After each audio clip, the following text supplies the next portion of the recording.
Hi, I'm Sherry Cifaldi-Morrell and welcome to Whole Circle Studio. Today we're going to kick off the Around the World Block of the Month and Quilt Sew Along. I wanted to share with you a little bit about the quilt as well as some information that'll get us started on our quilting journey together. So about the quilt and how the design came to be. I designed this quilt in the summer of 2020 during the first year of the pandemic. I was thinking a lot about memories that I had while traveling in the past and also thinking about places I want to explore in the future once it was safe to travel again. I also started thinking about architecture. Architecture has played a big role in my life for a while. One of my first jobs out of college at a graphic design studio was designing monographs for books for architectural studios. Many of my clients were interested in having books available on their work, buildings that they've designed. And through designing those books for them, I had to learn a lot about architecture. I gained a whole new appreciation for structures and also what it takes to design spaces. So as I was dreaming up this travel-themed quilt in 2020, I started thinking about places I had been, places I wanted to go, and also about architecture and structures.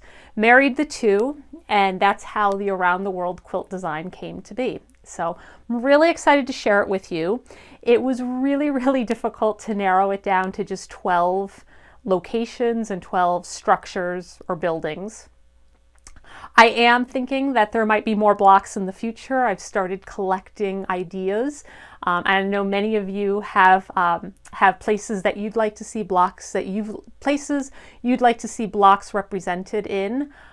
So if you do have ideas, please leave them in the comments below, and you may see a design for those in the future. So there's 12 blocks in this program. And they range from everywhere from the Colosseum in Rome to the Statue of Liberty in New York, to even ancient wonders of the world like the Great Pyramids of Giza.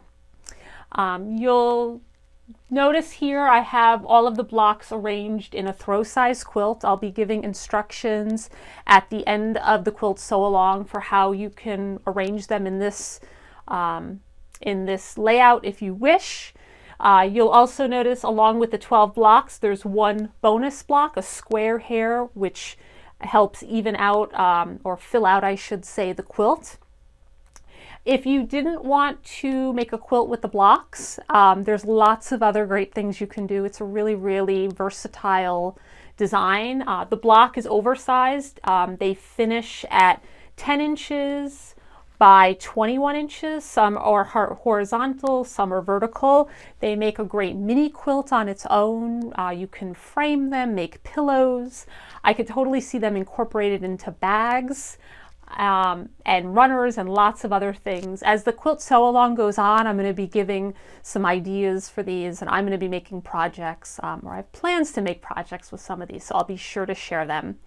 You'll also notice that this version of the blocks have letters.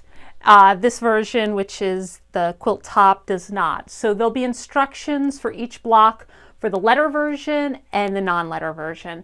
The letters do take a little bit more time to piece, and they are a little bit challenging. As the quilt sew along goes on, I'll be giving you my tips and tricks for piecing the letters. The letters also are abbreviations of the city or the country, depending on the block. They were, I know I've gotten a lot of questions about that they're not the airport codes, and they weren't intended to be the airport codes. There were some challenges with the locations and sticking just with airport codes. For as an example, New York City has multiple airports near the Statue of Liberty, so it was really challenging to pick just one. So it's just a shortened three letter code for, again, the country or the city as appropriate. If you are interested in customizing and perhaps adding airport codes or even other words or even motifs to the block, I do recommend exploring other ways. Embroidery is a great way to customize blocks, and that's something I'll be giving some ideas for later on in the quilt along. I think too that the designs are really, really strong on their own, so if you didn't even want to mess with letters, that's perfectly fine too. In the welcome packet, you'll notice that I give the specifications for which fabrics I used. I used some beautiful solids. I also used some blenders. And you'll notice that I gave a fabric chart so you could play around with your own schemes as well. If you like bold prints or batiks or even scrappy quilts, I think those are all great strategies for this quilt project and this block project, and I highly recommend exploring them.